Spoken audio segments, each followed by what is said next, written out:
자, 일단 재료가 여기 1재료하고 2재료로 만들어져 있는 이러한 볼을 생각을 합니다. 그렇게 되면 우리가 이 재료 1에 있는 요 내부에 있어서의 스트레스도 구할 필요가 있고 재료 2에 있어서의 스트레스도 구할 필요가 있습니다. 그런데 이게 하나의 볼로 만들어져 있기 때문에 이것이 굽힘을 받게 되면 전체가 하나의 보인 것처럼 얘가 이제 변형을 하게 되는 거죠. 이게 재료가 두 개가 있다라고 해서 1재료는 휘어지는 게 따로 휘어지고 2재료가 따로 휘어진다면 그는 하나의 볼로 작용을 하고 있는 게 아니죠. 그래서 이 두 개가 아주 잘 접합이 되어 있어 가지고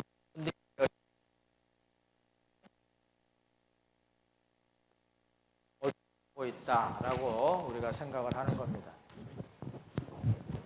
그렇게 되면 일단 이 그림이 뭐냐면은 Normal Strain Variation이에요. 그러니까 수직 변형률 변화를 이제 그림으로 이렇게 그려놓은 겁니다.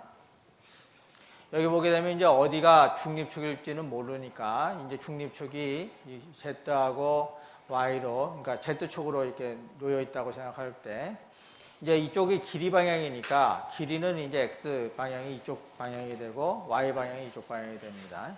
그래서 이무의 X라고 하는 위치에 있어서의 스트레인을 우리가 그 스트레인의 분포를 그려보면 여기 중립축이 요점이니까 여기가 이제 입실론 X가 0이 되는 지점이고 그 다음에 여기서부터 서형쪽으로 그 다음에 여기서부터 또 서형쪽으로 이렇게 바뀝니다. 서형으로 바뀐다는 것은 우리가 어떻게 알 수 있죠? 우리가 하나의 보로 그러니까 하나의 재료로 만들어진 입실론 X가 됐었어요. 입실론은 표현이 됐었습니다. 그러니까 로라고 하는 것은 곡률 반경이니까 이 두 개로 만들어져 있는 보라 하더라도 곡률 반경은 하나로 되어 있겠죠. 그래서 당연히 여기 y가 0인 경우 요점이 되니까 여기서는 입실론이 제로가 되고 그 다음에 선형으로 이렇게 바뀌는 이러한 변화를 보여줄 겁니다. 근데 이거를 가지고 우리가 이제 스트레스를 또 구해 보면 자, 스트레스는 어떻게 구하는 거죠? 흑수로에 의해서 시그마 x는 2의 입실론 x입니다. 그럼 여기서 입실론 x라고 하는 게 지금 이렇게 되어 있으니까 여기에다가 2만 곱해주면 되겠죠. 그러니까 여기서부터 여기 그 파란색으로 되어 있는 부분에 대해서는 뭐를 곱하면 돼요? 1을 곱하면 됩니다. 왜냐하면 여기 재료가 1이니까 1에 대한 영수 모듈러스를 2원이라고 하고 여기 2재료에 대한 영수 모듈러스를 2,2라고 하게 되면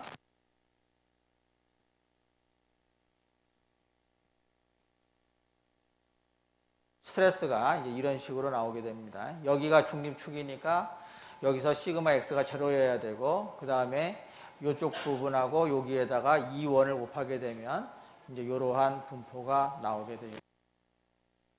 그 다음에 이 아랫부분에 있어서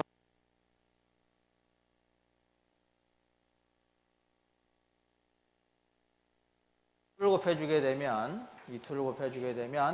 이제 여기서 여기 똑같은 입실론이라 하더라도 위에서는 아래에서는 2를 곱하게 되니까 여기에서는 불연속한 응력이 나타나게 됩니다. 그래서 그러니까 여기에 해당하는 데다가 2를 곱하게 되면 요만큼이 되고 그 다음에 여기에다 2를 곱하게 되면 이만큼이 돼서 서형적으로 이렇게 변하는 응력 분포를 이제 우리가 이러한 응력 분포를 이제 우리가 어떤 식으로 구할 수 있는가 그거에 대해서 얘기를 하려고 합니다. 그러니까 일단은 여기에 재료가 두 개로 되어 있으니까 우리가 지금까지 알고 있는 것은 재료가 하나인 경우에 대해서만 알고 있어요. 그러니까 일단은 이 재료 두 개를 어떤 쪽으로 이제 몰아줘야 됩니다. 그러니까 재료를 원이라고 하는 재료로 만들어진 보로 생각을 하든가 아니면 2로 만들어져 있는 보로 생각을 하든가 이렇게 해서 하나의 재료로 만들어져 있는 보인 것처럼 우리가 생각을 해서 거기에서 이제 구한 다음에 원래의 재료로 바꿔주게 되면 이제 우리가 이러한 부분에 있어서 스트레스를 구할 수가 있는 거죠. 그래서 이제 여기 있는 것처럼 이 볼을 재료 2로 전부 변환을 한다 이겁니다. 그때 여기서는 어떻게 되어 있느냐 하면 재료 1이 스티프한 재료고 재료 2가 레스 스티프한 재료예요. 그러면 결국 E1하고 E2로 봤을 때 어느 쪽이 더 크다는 얘기입니까? E1이 더 크다는 얘기입니다. 그래서 E1이 E2보다 크다. 그렇게 되면 우리가 n을 이렇게 세우게 되면 E1하고 E1을 E2로 나눈 것을 n이다 하게 되면 E1이 E2의 n배만큼 크다. 이렇게 되겠죠. 물론 n이 꼭 1보다 클 필요는 없지만 이 그림에 있어서는 1보다 크게 지금 나타나는 겁니다. 얘가 스티프하니까. 그래서 스티프한 경우에는 결국 우리가 모멘트를 주었을 때 굽힘이 크게 나타날까요? 아니면 작게 나타날까요?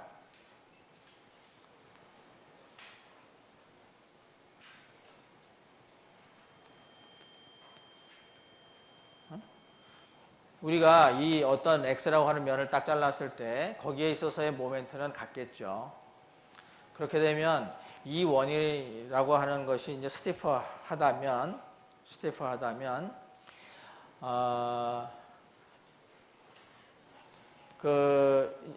얘가 만약에 E2로 지금 이렇게 바꾼다라고 했을 때 그렇게 되면 어떻게 된 거예요? 재료가 더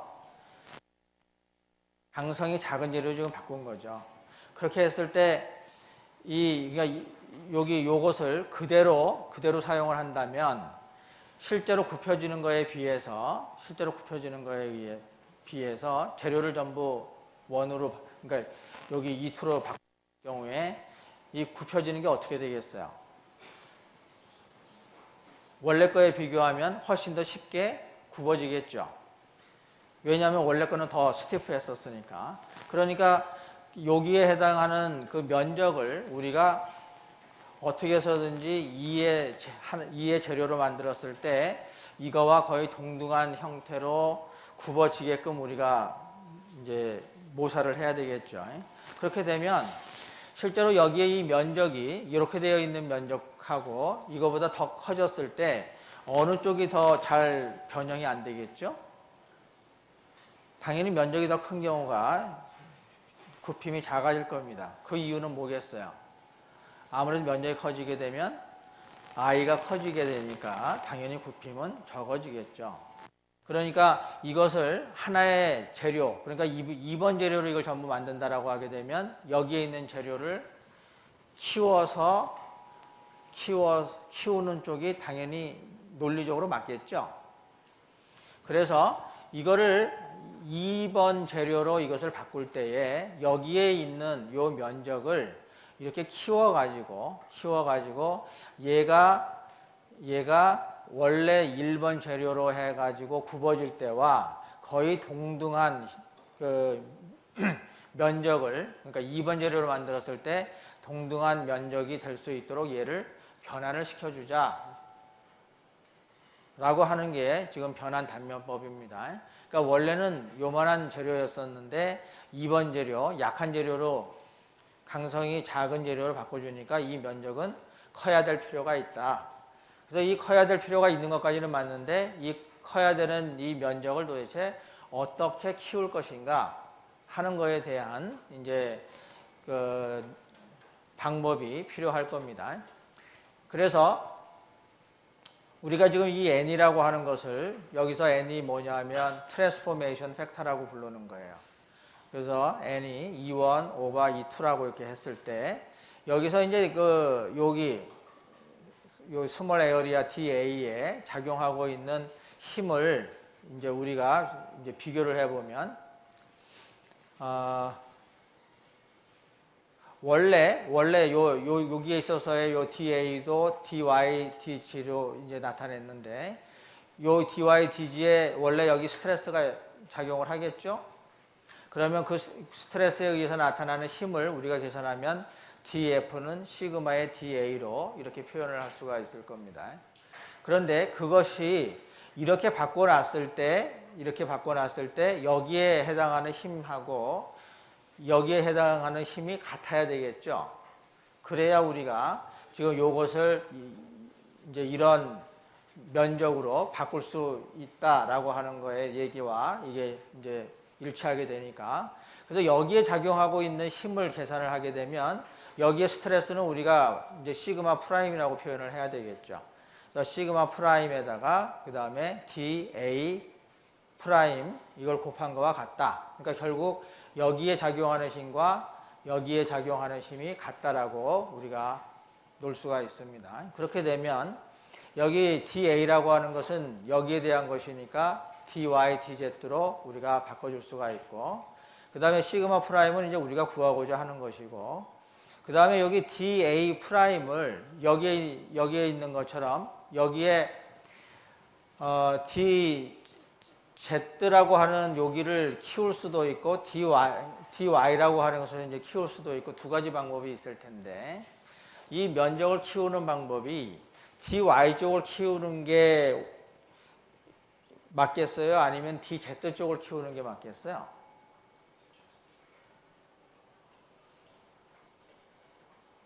만약에 DY 쪽을 키우게 되면 우리가 시그마를 구할 때 I분의 MY라고 하는 걸 쓰잖아요.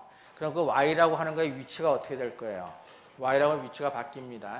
Z 키우게 되면 Y라고 하는 게 변하지 않죠. 그러니까 우리가 지금까지 알고 있었던 수식을 그대로 사용하려면 Z쪽 방향의 면적을 키우는 게 이제 맞게 되는 거죠.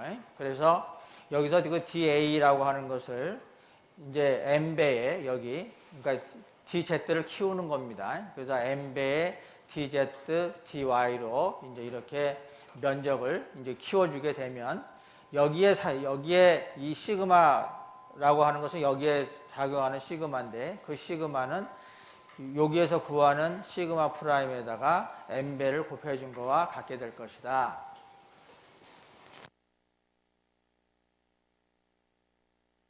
우선 여기 그 dy, dz를 면적을 키우는데 이쪽 z 방향으로 m배 여기 있는 요 n을 이용을 해서 m배의 dz로 키워가지고 계산을 하면 되겠다라고 하는 것을 이제 의미를 하고 있는 겁니다. 그래서 이걸 이용을 해갖고 이제 우리가 어떻게 계산을 하는가 하게 되면, 자, 면적을 바꾸게 되면 중립축이 어떻게 되겠어요? 중립축이 바뀌게 됩니다. 그러니까 중립축을 우리가 일단 중립축의 위치를 알아야 그 다음에 시그마는 마이너스 i분의 my라고 하는 수식을 사용할 수가 있죠. 그래서 일단 그 fx라고 하는 것을 구합니다. 이 fx는 무슨 뜻이냐면 x방향으로 작용하고 있는 스트레스들의 합을 얘기하고 있는 거죠. 그죠?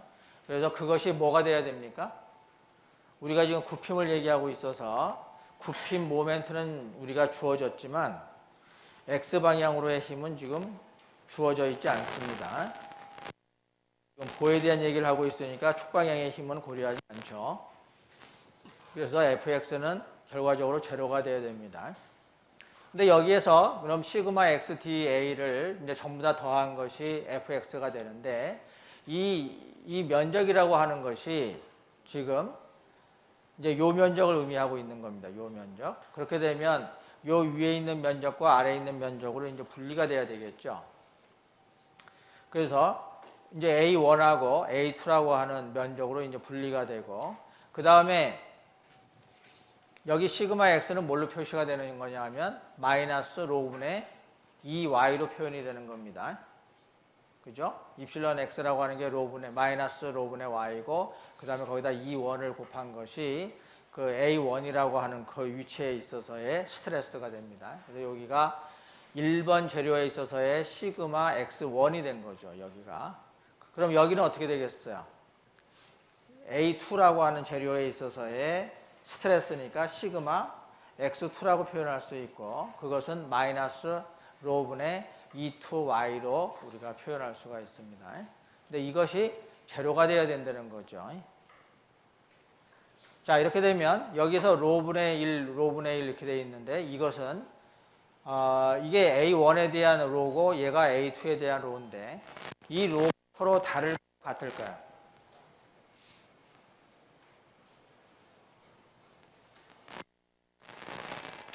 지금 A1하고 A2가 지금 위에는 조금 넓어져 있는 상태고, 그 다음에 A2는 원래 있었던 2번 재료의 면적이죠. 그래서 이것이 지금 모멘트를 받아서 휘어지고 있다라고 하는 상태입니다. 이랬을 때에 이 보가 가지고 있는 곡률 반경은 재료에 따라서 달라지겠어요? 같게 되겠어요? 달라진다는 얘기는 뭘 의미하느냐 하면, 위에 있는 재료는 이렇게 휘고 아래에 있는 재료는 이렇게 휘고 이렇다는 겁니다. 그럼 그 보는 어떻게 된 거예요? 분리된 거죠. 그러니까 그건 얘기가 안 되죠. 지금 우리가 얘기하는 것은 하나의 보로 작용하고 있을 때니까. 그렇게 되면 이 로는 어떻게 되겠어요? 둘 다 같은 로가 됩니다. 그래서 여기가 원래는 로 1이었는데 로가 되고, 이것도 로 2였지만 똑같은 로기 때문에 이렇게 된 겁니다. 자, 그래서 이 로하고 로가 같으니까 이렇게 약분이 되면, 여기 이 원이라고 하는 게 지금 이러한 관계가 있으니까 여기에 n배의 da로 이제 바꿔줄 수가 있습니다. 여기 이 원이라고 하는 것은 n배의 E2로 바꿀 수가 있죠. 그래서 여기 da가 있고, 그 다음에 여기도 뭐 플러스가 되고, 이건 마이너스니까 당연히 플러스가 되고, 그 다음에 E2는 우리가 지금 모든 재료를 뭘로 바꾼 거예요? E2라고 하는 재료로 바꿔놓은 겁니다. 그래서 이러한 수식이 이제 만들어지죠. 그럼 여기에서 E2라고 하는 것과 E2라고 하는 것은 상수니까 이건 서로 이제 우리가 약분할 수가 있고, 그렇게 되면 여기는 A1에 대해서 Y의 여기 DA, 근데 이 DA가 지금 N배의 DA가 되는 것이고, 여기 A2라고 하는 것은 Y DA 이렇게 됩니다.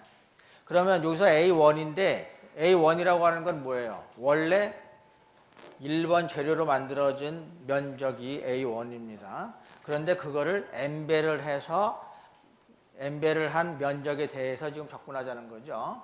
그 다음에 이것은 원래 자기의 면적, 그러니까 2번 재료로 만들어져 있는 면적에 대해서 YDA를 한 겁니다.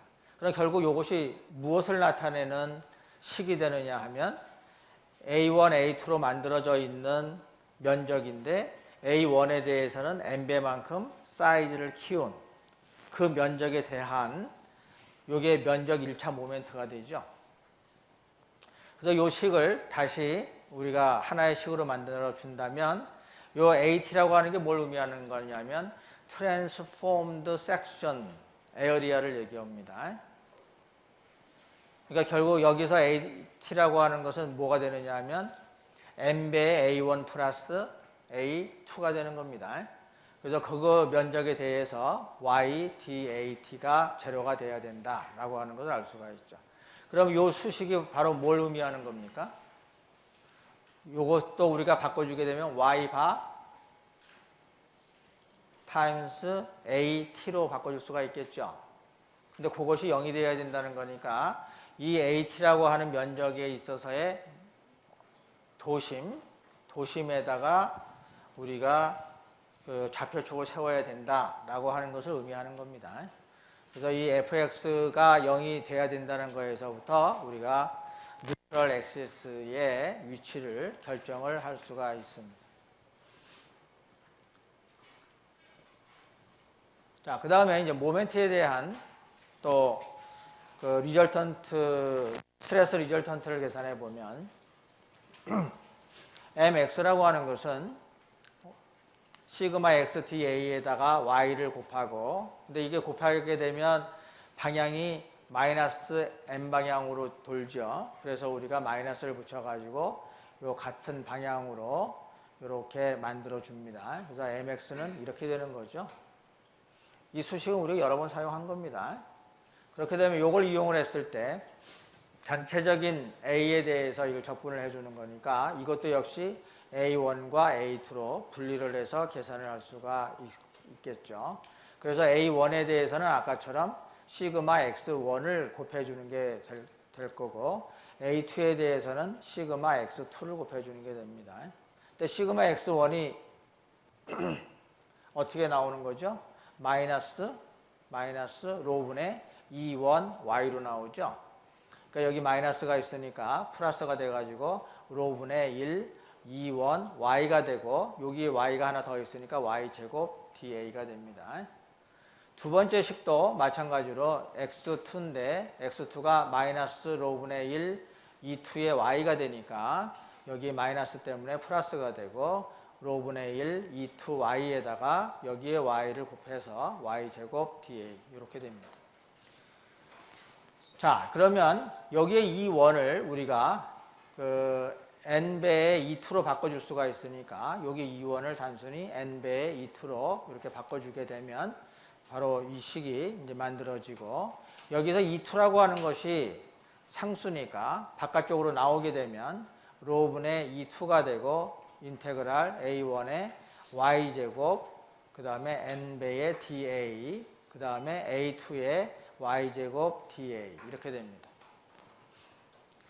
그러면 여기 로분의 2투는 뭐 상수고 그 다음에 이 부분을 보게 되면 이 부분이 A1에 대해서 적분을 하는데 실제로 면적은 A1의 n배에 대한 면적에 대해서 y제곱을 곱해서 다 더해주라는 뜻이고 여기는 A2인데 A2라고 하는 면적에 대해서 y제곱을 전부 다 더해주라는 뜻입니다.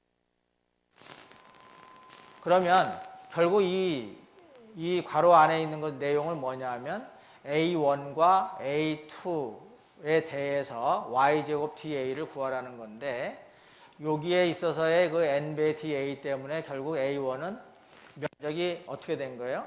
n배의 A1이 되어 있는 겁니다. 그래서 n배의 A1이라고 하는 것과 A2로 만들어져 있는 면적에 대해서 y제곱 DA를 이제 인테그랄해서 구해라 이런 뜻입니다. 의미는 바로 이렇게 바꿔줄 수가 있죠. 그래서 변환된 면적에 대해서 y제곱 dA를 계산을 해라 라고 볼 수 있습니다. 왜 정의가 되느냐 하면 모멘트 오브 이너샤의 정의가 되죠. y제곱이니까 iz가 되지만 이것을 우리가 이제 it라고 쓰게 되면 결국 뭐가 돼요? 트랜스폼드 면적에 대한 모멘트 오브 이너샤가 됩니다. 그래서 로분의 E2 그 다음에 IT가 되죠. 근데 이게 뭐하고 같아야 돼요?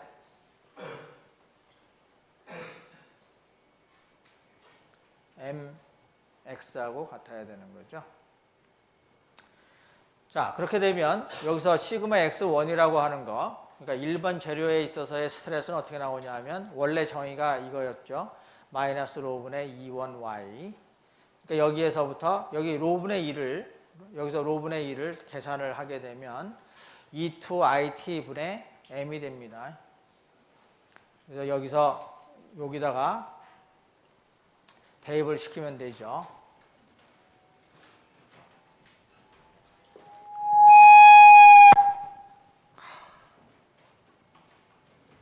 자, 시그마 x1은 마이너스 로분의 2원 y로 이렇게 되는데 여기에서 로분의 1이라고 하는 것이 위에서부터 뭘로 계산이 되냐면 E2 IT분의 M으로 표현이 됩니다. 그 다음에 여기가 2원이 있고 여기에 2원이 있고 그 다음에 여기가 Y가 되겠죠. 근데 여기서 2원이 뭐하고 같아요? M배의 E2하고 같습니다. 그러니까 얘하고 얘가 없어지니까 마이너스 IT분의 N배의 M, Y 이렇게 되는 거죠. 마찬가지로 시그마 X2를 구하게 되면 마이너스 로분의 E2Y가 되고 이렇게 되면 마이너스 E2IT분의 M 그 다음에 E2가 되고 여기가 Y가 됩니다. 그러니까 E2하고 E2가 없어지니까 마이너스 IT분의 MY 이렇게 되겠죠. 그죠? 그러니까 이제 이 시그마 X1하고 시그마 X2는 우리가 알고 있는 수식하고 거의 똑같은데 차이가 있다면 뭐가 있는 거냐 하면 여기 I가 이 X, 그러니까 2번 재료로만 되어 있는 것이 아니고 우리가 트랜스폼도 되어 있는 거기에 모멘트 오브 이너셜을 써야 된다는 거. 그 다음에 원재료에 대해서는 이 N이라고 하는 그 트랜스포메이션 팩터만큼 더 스트레스가 걸린다라고 하는 것을 이제 알아둘 필요가 있습니다.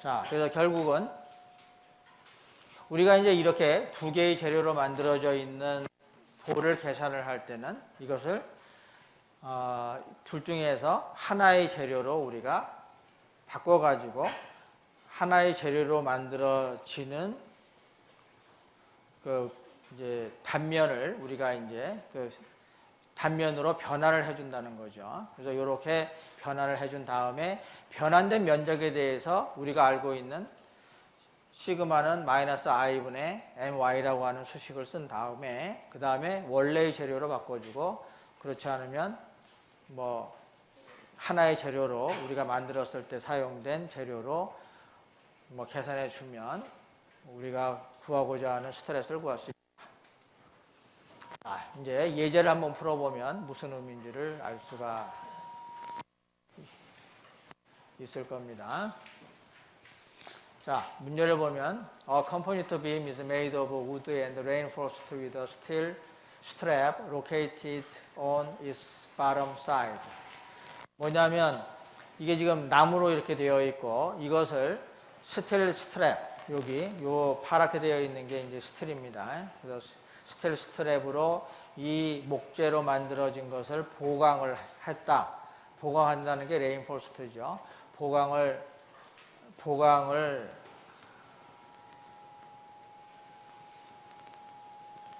이게 무슨 보강된 빔이라는 뜻이죠. 이 복합보가 우드로 만들어져 있는데 그것이 이 바닥면에 위치한 강으로 만들어진 스트랩에 의해서 강화되어 있다. It has the cross-sectional area shown in figure. 단면적은 여기 있는 것처럼 이렇게 지금 되어 있고 If the beam is subjected to a bending moment of 2kN/m 밴딩 모멘트가 2kNm/만큼 지금 받고 있다면 determine the normal stress at point B and C. 여기 C라고 하는 점이 여기 있고 B라고 하는 점이 여기 있습니다. 그래서 B점과 C점에서의 수직 응력을 구해줍니다. 이때 우드에 대한 영습 모듈러스는 12GPa, 그 다음에 스틸에 대한 영습 모듈러스는 200GPa로 되어 있다. 이렇게 되어 있습니다. 자, 그러면 금방 우리 했던 것처럼 하나는 우드로 되어 있고 하나는 스틸로 되어 있으니까 얘는 여기 보다시피 이게 작죠. 우드에 있어서의 영습 모듈러스는 작고 얘는 굉장히 큽니다. 그러면 우리가 어느 쪽으로든지 바꿔줘도 돼요. 어느 쪽으로 바꿔주는 게 더 편할까요? 지금 n이라고 하는 것을 소위 12분의 200으로 만들어줘도 되고 200분의 12로 만들어줘도 됩니다.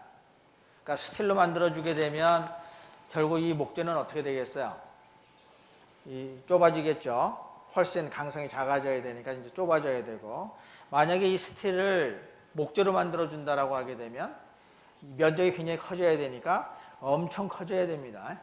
그러면 얘가 이렇게 커지는 걸 가지고 계산을 하는 것이 용이할 거냐 아니면 얘를 이렇게 줄여가지고 철로 만들어서 계산하는 것이 더 편할 것이냐 어느 쪽이 더 편할 것 같아요? 당연히 여기를 조금 줄여서 이렇게 우리가 뭐 T자 뒤집어 놓은 것처럼 되어 있는 면적에 대해서 계산하는 게 더 용이할 겁니다. 그렇게 했는지 보면 이렇게 했어요. 그래서 어떻게 했냐면 이 n이라고 하는 것을 200분의 12로 만들었습니다. 그럼 뭘로 만들었다는 얘기죠? 강으로 만들었다는 뜻입니다. 목재를. 그래서 목재를 강으로 만들었을 때 면적을 어떻게 하면 되겠는가? 그거죠. 근데 이 면적을 키우고 줄이는 것은 Y축 방향인가요? Z축 방향인가요? 당연히 Z축 방향으로만 줄입니다. 그래서 이게 이제 Z축 방향의 그 폭을 얘기하는 거죠. 그래서 200분의 12에다가 원래 이 폭이 150이었었습니다. 그래서 150을 집어넣으면 9mm가 나와요. 그 얘기는 뭐냐면 원래 목재가 이만큼 150mm짜리였는데 그거를 강으로 우리가 대치를 한다면 9mm짜리 강으로 대치를 해줄 수 있다. 이런 뜻이 됩니다. 자, 그렇게 되면 이 트랜스폼드 섹션은 이제 이렇게 만들어지죠. 그러면 이거에 대해서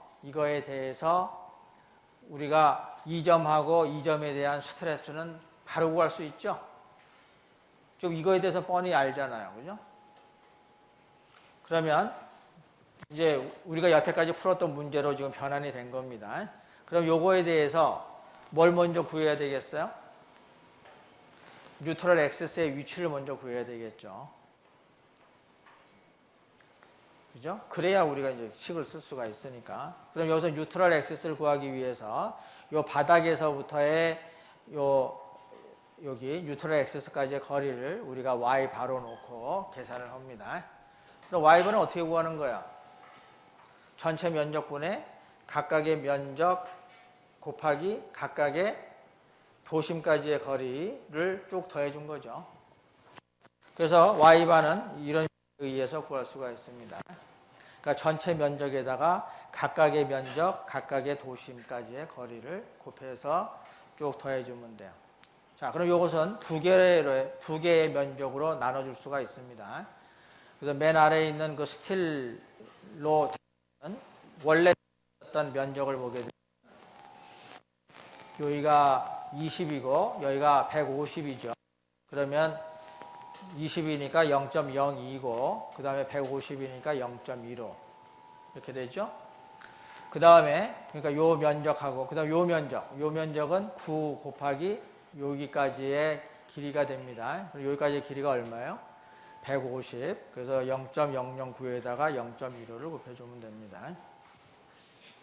자, 그 다음에 각각의 면적, 요 면적에 대해서 0.02에다 0.15, 요 면적에 대해서 y바를 구하게 되면 지금 여기서부터 측정을 하는 겁니다. 여기서부터 y바까지의 거리는 10밖에 안 되겠죠? 그죠? 그래서 여기가 0.01이 됩니다. 그 다음에 요 면적에 대해서는 요 면적이 0.009 곱하기 0.15가 되는데 요 바닥면에서부터 요 면적의 도심까지의 거리가 얼마가 되겠어요? 요새가 75고 그 다음에 여기 20이 있으니까 95가 됩니다. 그러니까 0.095가 되겠죠. 그래서 이것을 계산을 하게 되면 0.03638이 됩니다. 결국 무슨 뜻이냐 하면 요 바닥에서부터 0.03638만큼 떨어져 있는 곳에 뉴트럴 액시스의 위치가 있다는 뜻이 됩니다. 그죠? 자, 그 다음에 구해야 될 것은 뭡니까? 뉴트럴 액세스에 대한 모멘트 오브 이너셜을 구해야 되겠죠. 그래서 그 모멘트 오브 이너셜은 뭐예요? 이 축이 사실은 Z축이니까 이 축에 대한 I를 이제 구해주면 됩니다. 그 I는 어떻게 구해요? 요 면적에 대해서 12분의 BH 3승 한 다음에 그 도심에서부터 여기까지의 거리를 이제 AD 제곱으로 해서 더해주면 됩니다. 마찬가지로 여기에 있어서도 여기 센터를 지나는 선에 대해서 12분의 BH 3승을 하고 그 다음에 여기에서부터 여기 도심까지의 거리를 이용해서 AD의 제곱 더해주면 됩니다. 그래서 I를 구하게 되겠죠. 자, 그래서 뉴트럴 액세스에 대한 I는 이제 뭐 이런 식으로 구할 수가 있습니다. 여기가 뭐예요? 여기에 대한 12분의 BH 3승한 것이고 그 다음에 여기가 A, 그 다음에 여기가 D의 제곱이 됩니다. 여기도 12분의 BH 삼성, 요게 요 위쪽에 있는 도심에 대한 모멘트 오브 이너시아고, 그 다음에 거기에서부터 여기까지의 거리가 이제 요만큼이 됩니다. 0.095에서 여기서부터 여기까지의 거리 0.03638. 이 0은 없어야 되는 거죠. 그래서 여기에 이제 제곱 이렇게 돼서, 그렇게 되면 이제 i가 이렇게 나옵니다. 이 i가 여기서 보면 어디에 해당하는 거예요? it에 해당하는 겁니다. 자, 그러면 이런 문제를 하나 풀었다라고 생각을 하면 되는 거죠. B에 대한 스트레스는 어떻게 구해야 돼요? 그대로 I분의 MY라고 하는 수식을 이용해서 구하면 됩니다. 자, 그래서 일단 여기서 B'이라고 하는 이유는 뭐냐면, 이렇게 되어 있는 곳에 있어서, 요 점에 있어서의 스트레스를 B'이라고 놓은 겁니다. 왜 그랬겠어요?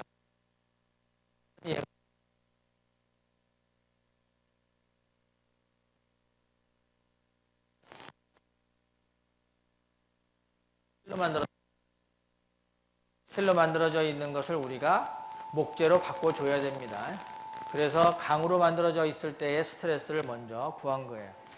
그래서 여기가 I고, 그 다음에 M이 2입니다. 2kN/m. 그 다음에 여기가 Y가 돼요. Y는 여기서부터, 여기 뉴트럴 엑시스에서부터 가장 먼 곳까지의 거리죠. 그러니까 전체 길이가 아까 170mm였었습니다. 0.17에서 뉴트럴 엑시스까지의 거리를 뺀 것이 이제 여기 뉴트럴 엑시스에서부터 여기 B점까지의 거리가 되죠. 그래서 28.6이 나오고, 그 다음에 C라고 하는 것은 여기에서 이 강의 맨 마지막에 있는 요 점입니다. 그러니까 여기에 거리가 얼마가 되겠어요? 뉴트럴 엑시스까지 거리가 딱 나오는 거죠. 그래서 0.03638이 됩니다. 그래서 시그마 C는 이제 이렇게 나와요. 그러면 실제 이렇게 만들어져 있는 복합부에 있어서 이쪽 C점에 있어서의 스트레스는 이거와 동일하겠죠. 원래도 강으로 만들어져 있었으니까. 그런데 여기에 있어서의 스트레스는 어떻게 되겠어요?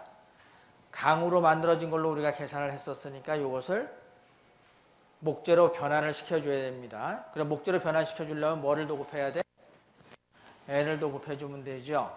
아까 n이 얼마로 나왔던 거예요? n이 200분의 거죠. 여기 200분의 12로 나온 겁니다. 요거를 곱해주게 되면 200분의 12를 이렇게 곱해주게 되면 스트레스가 이렇게 나오게 됩니다. 그래서 이러한 2개 이상의 재료로 만들어져 있는 경우에는 얘를 하나의 재료로 변환을 먼저 시키고, 변환되어 있는 거에 대해서 일단 계산을 다 한 다음에 원래의 재료 쪽으로 바꿔주면 됩니다. 자, 재료가 3개가 있다면 어떻게 되겠죠? 재료가 3개라는 것은 여기에 강으로 되어 있고, 여기에 목재가 있고, 이 위에 다시 뭐 알루미늄 같은 걸로 되어 있다. 이렇게 하게 되면 전체를 다 이제 강으로 바꾼다 생각하게 되면 N가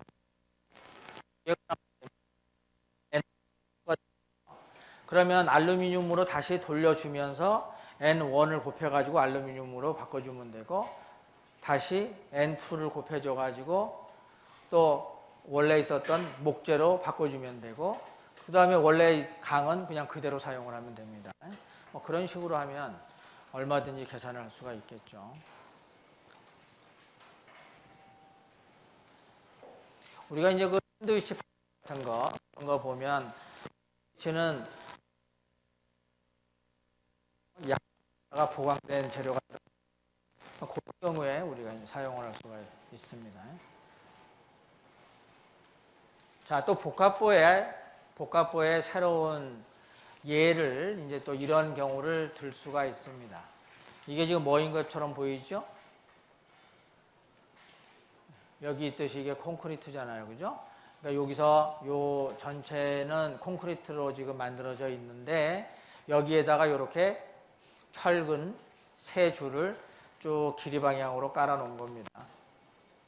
이런 경우에 어떻게 계산할 수 있을 것인가? 자, 이런 구조를 우리가 어디에서 볼 수가 있을까요? 이런 어디서 여러분들이 본 적이 있어요?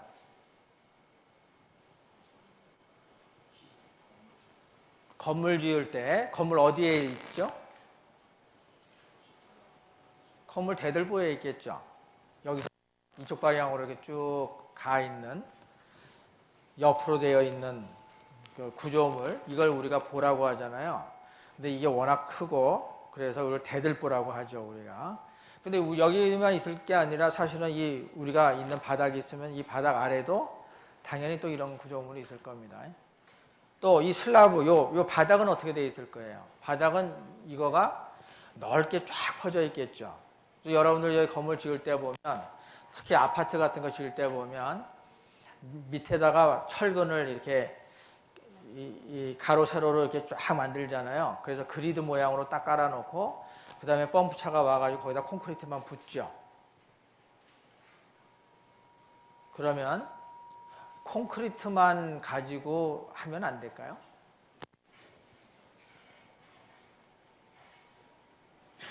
이만한 콘크리트 얼마나 두꺼워요. 굉장히 강하게 보이잖아요.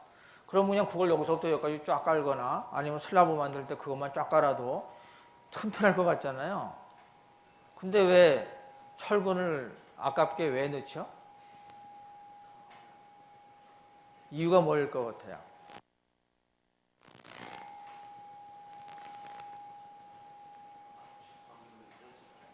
어?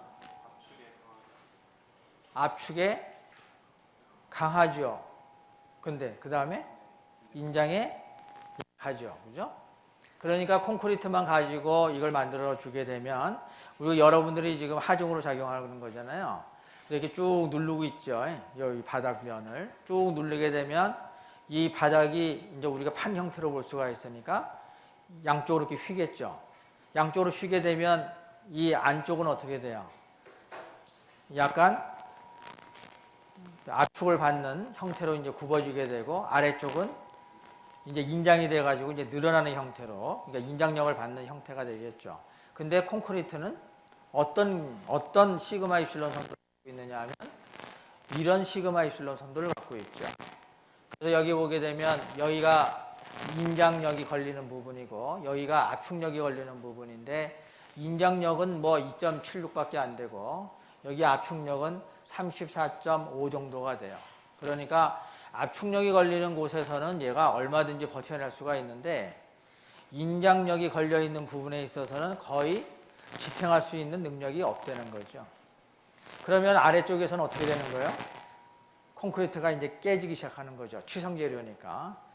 그렇게 되면 힘을 못 받으면 안 되니까 그 힘을 대신 받아줄 수 있는 인장력에 강한 재료를 거기다 집어넣어 줘야 되는 거죠. 그래서 철근을 밑에다가 깔게 됩니다. 근데 철근을 깔아도 어느 위치에다 까는 게 좋겠느냐라고 하는 것도 또 문제가 되겠죠. 근데 인장이 걸리는 부분이 어디가 가장 크게 걸려요? 가장 아래쪽에. 왜냐하면 하여간 도심에서부터 가장 먼 쪽, 그러니까 뉴트럴 액시스에서 가장 먼 쪽에 있는 것 쪽에서 맥시멈이 걸리기 마련이니까 그쪽에다가 철근을 놓게 되면 훨씬 더 유리하다는 거죠. 인장력을 받아주기가. 그래서 여기 있는 것처럼 철근을 아래쪽에다가 이제 쭉 설치를 하게 됩니다. 자, 그러면 요게 이제 철근으로 만들어져 있고 여기가 콘크리트로 만들어져 있어요.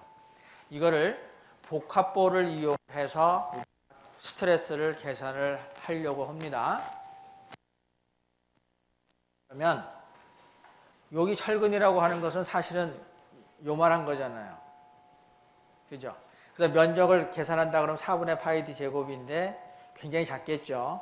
그러니까 이거를 콘크리트로 변환시켜주는 쪽이 우리가 계산하기가 훨씬 더 편할 겁니다. 그죠? 그래서 요게 그 철근의 면적을 콘크리트로 우리가 변환을 해주게 되면 이런 식으로 크게 이제 만들어지는 콘크리트로 생각을 할 수가 있습니다. 여기 콘크리트 분해, 그러니까 콘크리트에 대한 이 분해, 강에 대한 이 해갖고 그걸 n으로 사용하면 되겠죠. 그래서 그 n배만큼 요 철근의 면적을 키워주게 되면 이거를 콘크리트로 우리가 변환한 그런 면적이 됩니다. 그 다음에 요 위에 있는 그 콘크리트는 그대로 콘크리트로서의 작용을 하고 있으니까 그대로 쓰고. 근데 여기는 왜 이런 거예요? 면적이 이렇게 있는데 이게 떨어져 있죠? 그러면은 지금 여기가 뉴트럴 액시스입니다. 자, 뉴트럴 액시스 위쪽은 뭐를 받는 거예요? 압축을 받고 있는 겁니다. 요 아래는 인장을 받고 있는 거죠. 근데 인장을 받고 있는 요 콘크리트는 사실상 인장력을 못 받는다라고 우리가 생각을 하는 겁니다. 그러면 사실상은 여기는 없는 거나 마찬가지죠. 그래서 허공으로 지금 놔둔 겁니다. 근데 실제로는 붙어 있는 거죠. 붙어 있어야 역할을 하고 있는 거니까. 그러니까 단순히 붙어만 있을 뿐이지 스트레스에 대해서는 전혀 역할을 하지 못한다는 뜻입니다. 그래서 우리가 이 콘크리트로 이러한 것을 변환을 해줄 때 뉴트럴 액시스 위에 있는 것은 그대로 사용을 할 수가 있고 아래에 있는 것은 아예 없는 것으로 생각하고 대신에 이 철근에 대해서는 또 이렇게 n배만큼 변환한 면적으로 이렇게 생각을 해줄 수가 있습니다. 그래서 이것을 이렇게 바꿔놓은 겁니다. 그럼 그 다음에는 또 똑같이 뭘 먼저 구해야 돼요? 뉴트럴 액시스를 구해야 됩니다. 뉴트럴 액시스의 위치가 어딘지 모르니까. 그래서 뉴트럴 액시스가 지금 여기에 있다라고 가정을 하고 그 다음에 뉴트럴 액시스의 위치는 요 위에서부터 H'만큼 떨어진 곳에 있다고 일단 가정을 합니다.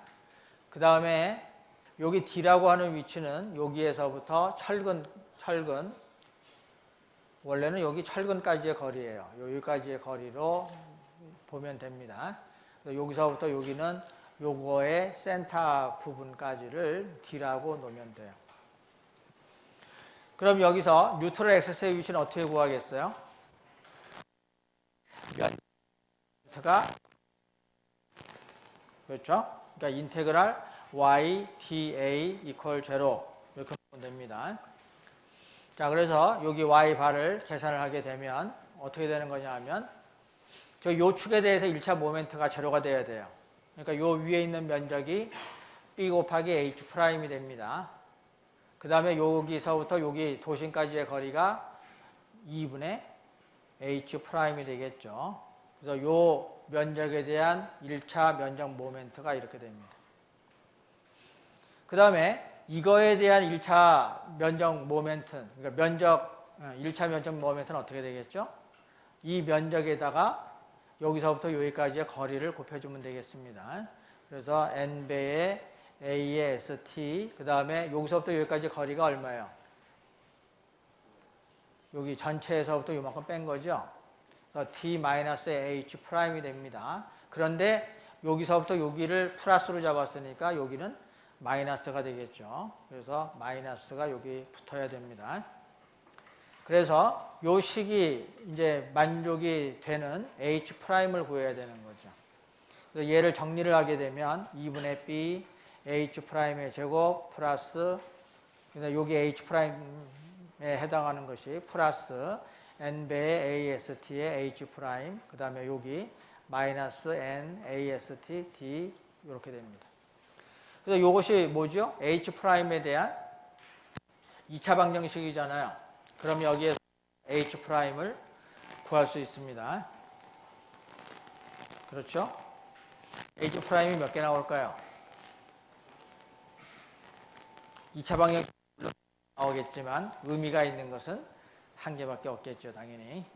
그래서 여기에서부터 h 프라임을 구하려면 이제 여기에 대한 것을 다 나타낸 게 됩니다. 자, 예제를 하나 풀어보죠. 실제로 이걸 어떻게 계산할 수 있는지.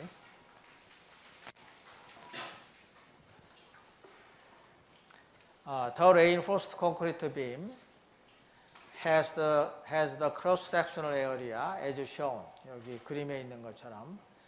If it is subjected to a bending moment of m equals 60 kN/m, 여기 모멘트가 60kNm가 지금 이제 작용을 하고 있다면, determine the normal stress in each of the steel reinforcing rod.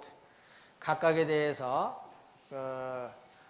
그러니까 스틸 레인포싱 로드의 각각의, 그러니까 스틸 로드에 대한 노멀 스트레스와 그 다음에 콘크리트에 있어서의 최대 노멀 스트레스를 각각 구해라 그 말이죠. 그때 스틸에 대한 영수 모듈러스는 200GPa이고 콘크리트에 대한 영수 모듈러스는 25GPa이다. 자, 좀 이렇게 주어졌습니다. 그러면 이거를 콘크리트만으로 만들어져 있는 단면으로 우리가 이제 변화를 시켜줘야 되겠죠. 그러면 여기에서 뉴트럴 X의 위치를 알 수 있나요, 없나요? 그림을 딱 보고 여기다 이렇게 자를 수는 없죠. 그러니까 뉴트럴 X를 모른다라고 치고 일단 여기 있다라고 그냥 가정을 합니다. 그래 놓고 위에 이러한 면적이 있을 것이고 그 다음에 요거에 대해서는 어떻게 해주라는 거예요. 여기가 25mm 다이어메타니까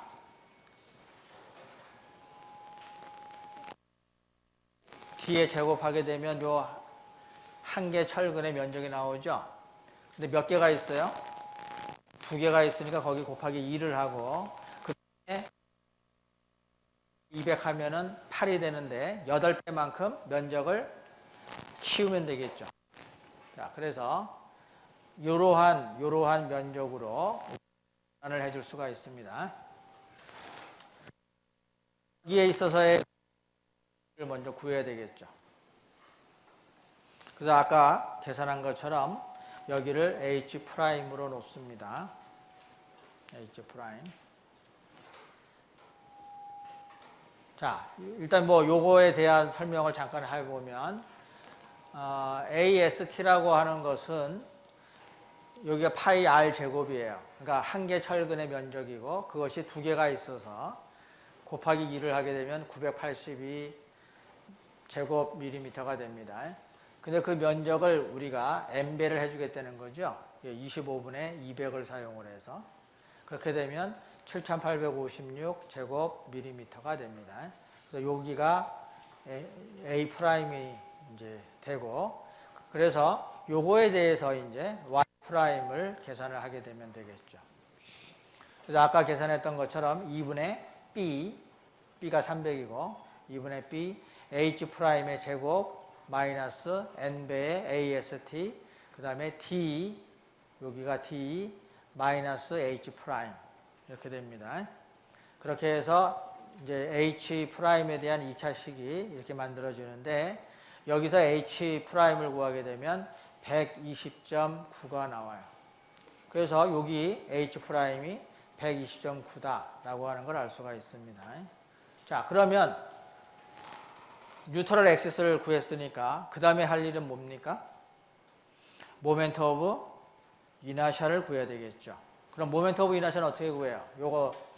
여기 도심에 대해서 12분의 B H의 3승 여기서 12분의 B H의 3승 그 다음에 요 면적 300 곱하기 H 프라임 300 곱하기 H 프라임 그 다음에 여기에서부터 여기까지 거리가 얼마예요?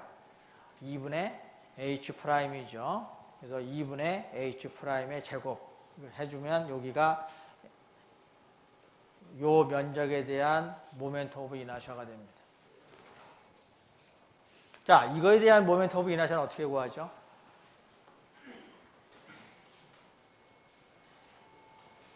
여기 면적이 있고 면적에다가 y제곱을 곱해야 되겠죠. 그래서 y제곱은 어떻게 돼요? d 마이너스 H 프라임 요거에 제곱하게 되면 됩니다. 그래서 여기가 A고 여기가 도심에서부터 여기까지의 거리 그거에 제곱해서 I를 구하게 돼요. 그러면은 여기가 최대 콘크리트가 스트레스가 될 거고 여기가 최대 스틸의 스트레스가 나오겠죠.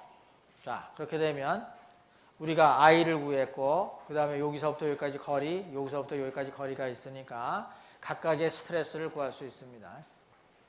콘크리트에 대해서는 I분의 M, 그 다음에 Y가 됩니다. 여기 1000이라고 하는 것은 단위를 맞춰주기 위해서 전부 미리로 고친 겁니다. 그렇게 되면 9.2 메가파스칼이 나오고 요것은 여기에 있어서의 스트레스를 얘기합니다. 그래서 마찬가지로 여기서부터 여기까지의 거리가 400 마이너스 H 프라임이니까 이렇게 집어넣어서 21.23이 됩니다. 그럼 요거에 대해서 스트레스가 나온 거죠. 요 점과 요 점에 대한 스트레스가 나온 겁니다. 근데 이걸 뭘로 바꿔줘야 돼요? 원래의 철근으로 바꿔줘야 되겠죠. 그러면 요거에 대해서는 철근에 대한 것으로 바꿔주기 위해서 N배를 거기다 곱해주면 됩니다. 그래서 여기 21.23 나온 데다가 N배를 곱해줘서 이런 식으로 이 스틸에 대한 스트레스를 구할 수 있습니다. 실제적으로 이제 어떤 식으로 스트레스가 걸리느냐를 그려보면 이런 식으로 스트레스가 걸린다라고 하는 걸 알 수 있죠. 뉴트럴 엑시스에서부터 선형으로 이렇게 바뀌고 그 다음에 철근에 대해서 이렇게 스트레스가 걸리게 된다 하는 걸 알 수 있습니다.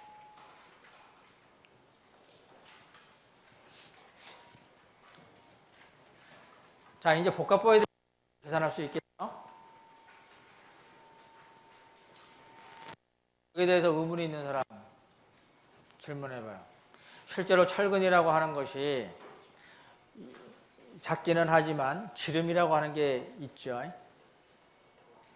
그렇게 되면 그 Y를 구할 때 여기서 시그마 맥시멈을 구해라 그랬을 때 정확하게 한다면 뭐 이쪽 가장 바깥쪽을 계산을 해야 되지 않느냐 뭐 이렇게까지 세심하게 얘기를 할 수 있을 수 있습니다. 하지만 그것은 전체적인 그 치수에 비해서 철근이 작기 때문에 그냥 중심에서 작용하는 것으로 이렇게 보면 됩니다.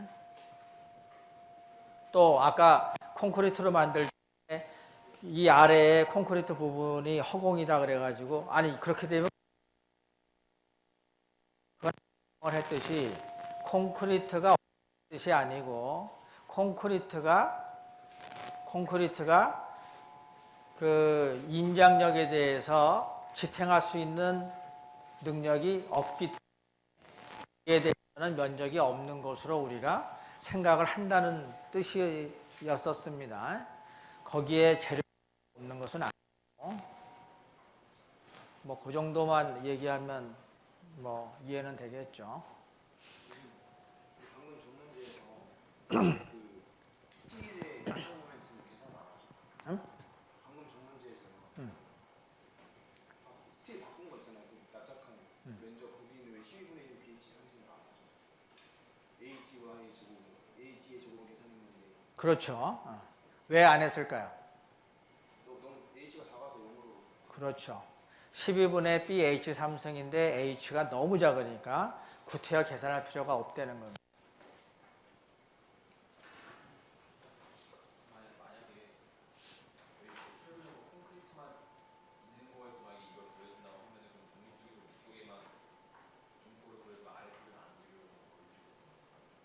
다시 한번.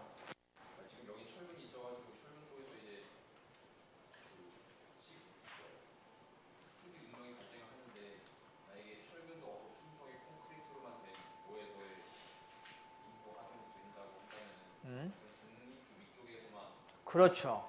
그렇죠.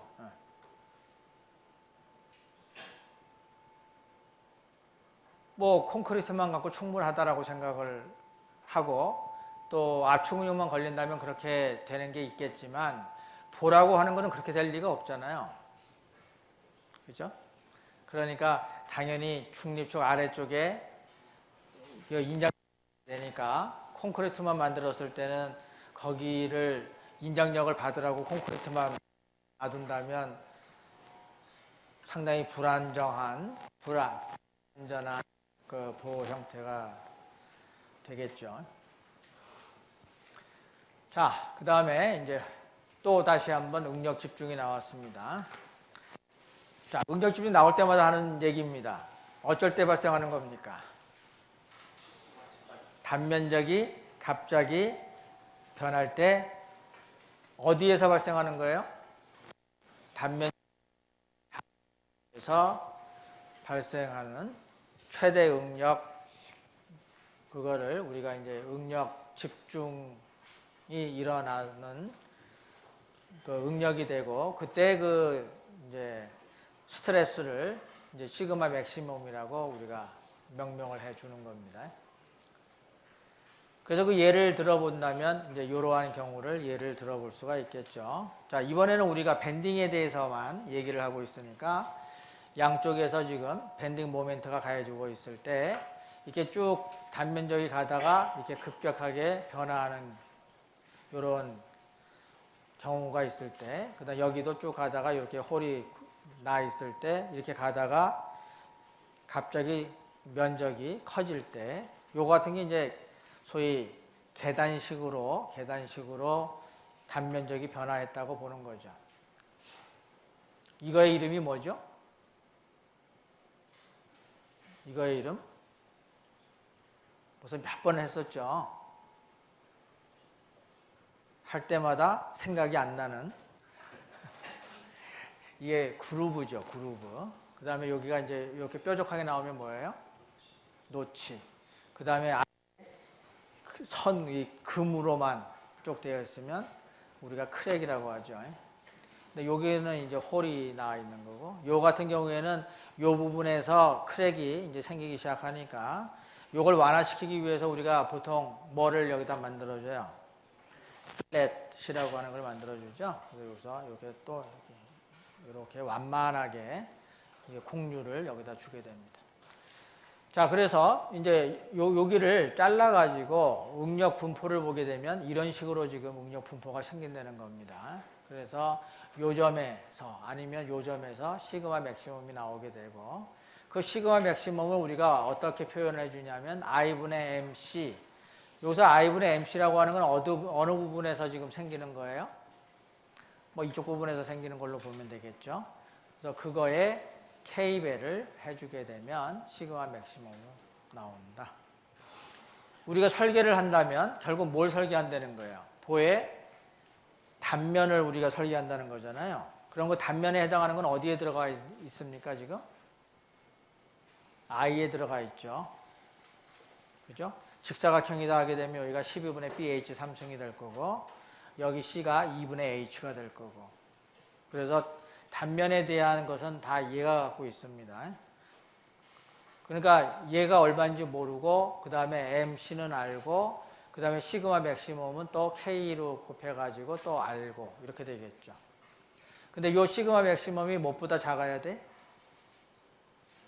시그마 얼라우블보다 작아야 된다라고 하는 것을 또 계산하게 되면 결국 뭐가 나오게 돼요? I가 나오게 돼서 B와 H의 관계를 우리가 구할 수가 있습니다. 그 설계는 그렇게 하는 거죠. 그래서 여기서 이 K가 응력 집중 계수죠.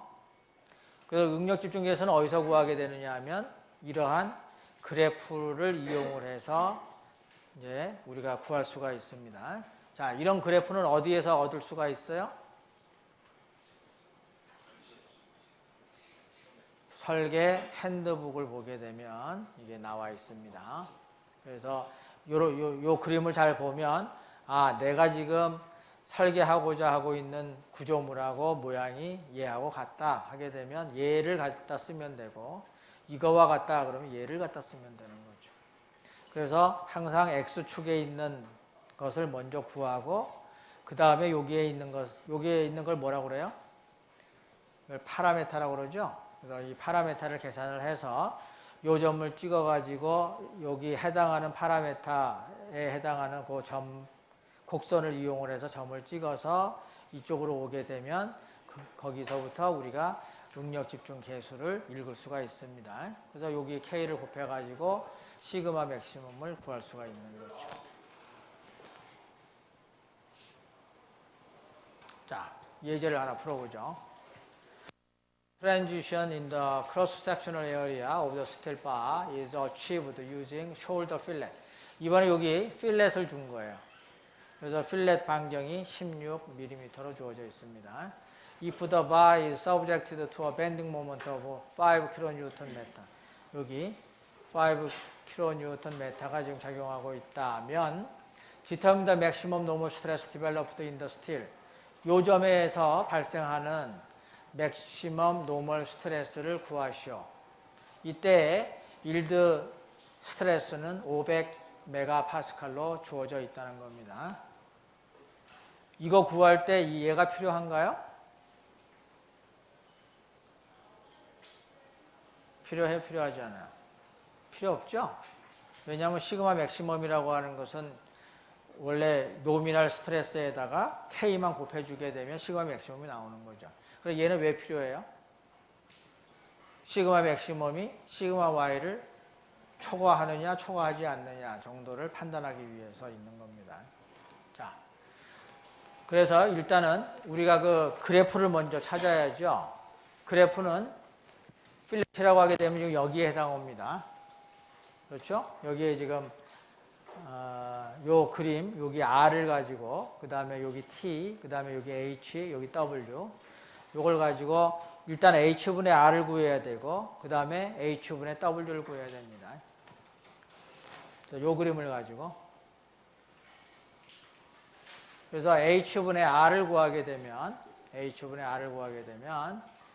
뭐 각각 그림에 대해서 구하면 되겠죠? 그래서 80이 되고 16이 돼서 0.2가 되고, H분의 W가 1.5예요. 그러니까 0.2하고 1.5를 가지고 그래프를 읽으면 됩니다. 자, 여기 0.2는 여기 있고, 그 다음에 쭉 올라가서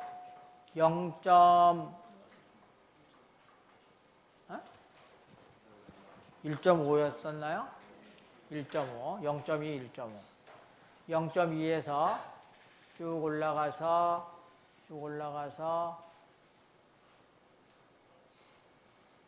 1.5에 해당하는 게 요거죠? 요거죠, 요거. 요 흐린 색깔, 흐리게 된 거 요겁니다. 그래서 0.2에서 여기 점을 읽으면 1.45가 나오죠. 그래서 1.45가 이렇게 나옵니다. 그래서 시그마 맥시멈은 여기 K 구했던 1.45하고, 그 다음에 I분의 MC. 그래서 I라고 하는 건 지금 어느 면적에 대해서 구했죠? 12분의 BH 3승이니까 0.8. 여기에 대해서 구했습니다. 12분의 BH의 3승. 그 다음에 M이 5kN/m. 그 다음에 C가 뉴트럴 엑시스에서부터 가장 먼 곳이니까 요거의 반이 되겠죠. 그래서 0.04. 그래서 340메가파스칼이 나오게 됩니다. 그래서 시그마 맥시멈이 이렇게 나오죠. 근데 아까 시그마 Y가 500이라고 주어져 있었으니까 그 500하고 비교를 해서 여기에 있는 스트레스 시그마 맥시멈은 일드 스트레스를 초과하지는 않는다. 그럼 무슨 뜻이에요? 아직까지는 탄성 영역 내에 있다.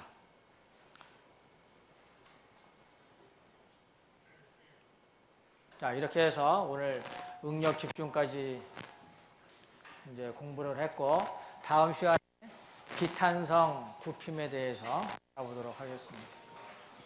자, 여기까지 하겠습니다.